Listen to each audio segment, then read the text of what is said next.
Alors on a construit le livret pédagogique de Diverseco autour de 4 notions clés en psychologie de l'enfant. Adaptation, accompagnement, relation et régulation. Alors le premier pilier, c'est donc l'adaptation, ça renvoie aux stades développementaux de l'enfant. En fait, on a construit le livret pédagogique en parlant d'âge développemental et non pas d'âge réel de l'enfant. C'est-à-dire qu'un enfant âgé de 5 ans, véritablement, peut très bien être plus âgé au niveau développemental sur le plan intellectuel, mais parfois plus jeune encore sur le plan émotionnel. Et ça nous semblait important de fournir des repères à nouveau pour l'adulte qui encadre, pour qu'il puisse s'adresser à l'enfant au regard de son âge développemental et non pas nécessairement de son âge réel, puisqu'il s'agit particulièrement du versant émotionnel qui est suscité par le jeu. Et ainsi finalement lutter d'une certaine manière aussi contre l'adultomorphisme, c'est-à-dire cette idée de concevoir l'enfant comme un adulte miniature.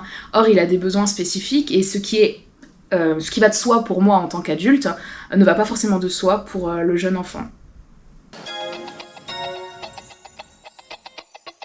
Alors le deuxième pilier, accompagnement, qui renvoie en réalité aux besoins fondamentaux de l'enfant. Donc dans notre cas, Diverseco s'adresse particulièrement aux besoins d'accomplissement de l'enfant, c'est-à-dire qu'on va chercher à l'éveiller très humblement à certaines choses de notre monde en développant ses compétences et ses valeurs. Alors le troisième pilier, relation, qui renvoie en réalité au maître du jeu en tant qu'il est tuteur d'attachement, c'est-à-dire qu'il n'est pas seulement celui qui encadre le jeu comme on peut retrouver dans tous les jeux de société la plupart du temps, mais il est aussi celui sur lequel l'enfant va pouvoir s'appuyer pour digérer et élaborer ce qu'il est en train de vivre, particulièrement sur le plan émotionnel, et donc très humblement, le maître du jeu, il va aider d'une certaine manière l'enfant à grandir.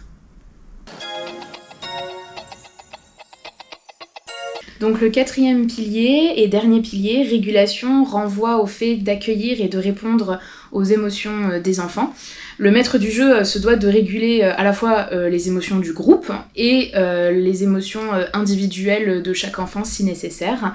Donc l'objectif en fait est de fournir dans le livret pédagogique des recommandations, des outils, des petites idées pour développer finalement l'intelligence émotionnelle des enfants, à la fois interpersonnelle, comment j'identifie et comment je comprends les émotions des autres, et intrapersonnelle, comment j'identifie et comment je comprends les émotions que moi je ressens.